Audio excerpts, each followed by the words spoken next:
नमस्कार सबैजनालाई। नेपालमा अब विदेशी मोबाइल फोन ब्यान हुनेवाला छ।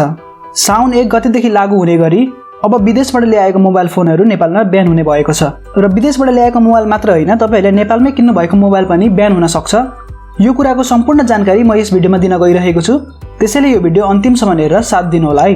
2078-79 को बजेट भाषणमा फाइनान्स मिनिस्टर विष्णुप्रसाद पौडेलले यो कुरा एनाउन्स गरिसक्नु भएको छ कि नेपालमा अब विदेशबाट ल्याएको मोबाइल फोन यही साउन 1 गतेदेखि ब्यान हुनेवाला छ।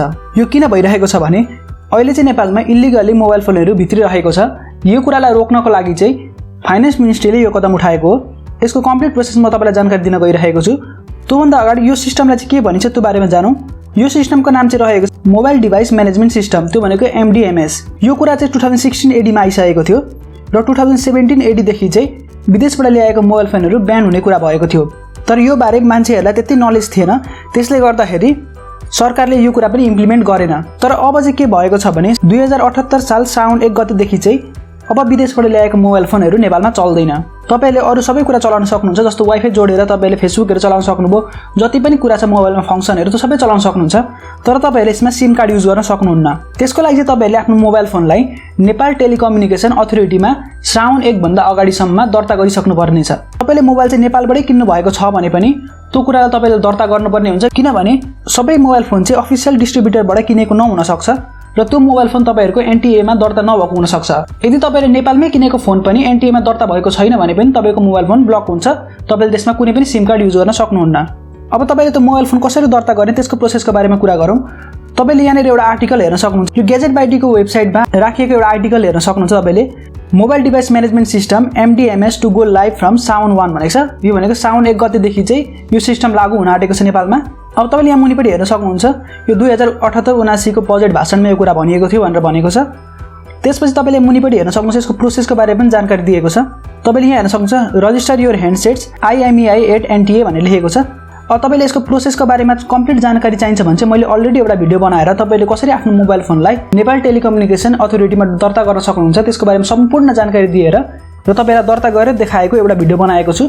त्यो भिडियो चाहिँ मैले यहाँ माथि आई बटनमा राखिदिएको छु। त्यसमा क्लिक गरेर तपाईहरुले कम्प्लिट प्रोसेस हेरेर तपाईहरुले आफ्नो मोबाइल फोनलाई नेपाल टेलिकम्युनिकेशन अथोरिटीमा दर्ता गर्न सक्नुहुन्छ। तर यस भिडियोमा चाहिँ म तपाईहरुलाई दर्ता गरेर देखाउने छैन, म तपाईहरुलाई त्यो प्रोसेसको बारेमा जानकारी दिनेछु। साथै तपाईहरुले यदि तपाईहरुको मोबाइल फोन ब्लक भयो भने त्यसलाई कसरी रिकभर गर्ने त्यसको बारेमा कम्प्लिट जानकारी दिनेछु।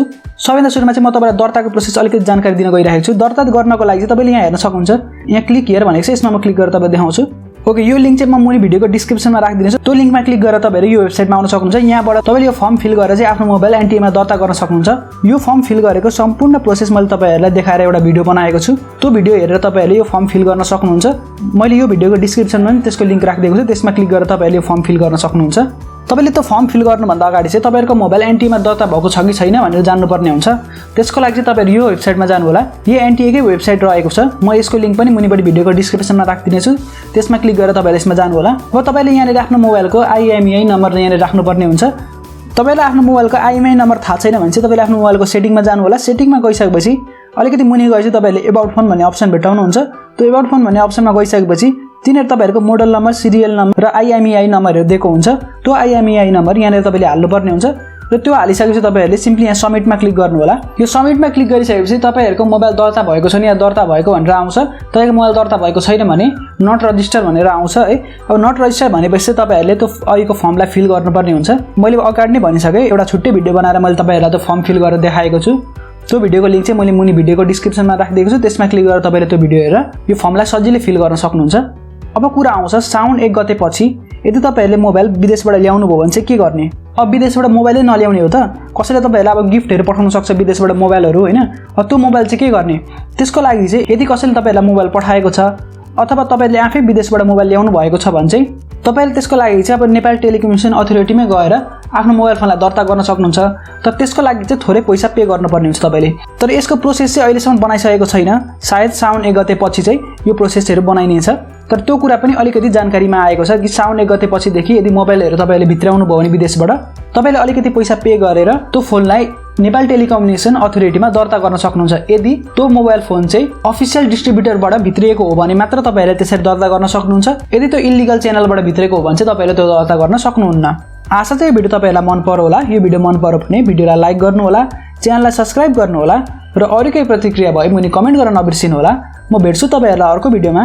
त्यतिन्जेलको लागि मलाई बिदा दिनुहोस्। धन्यवाद।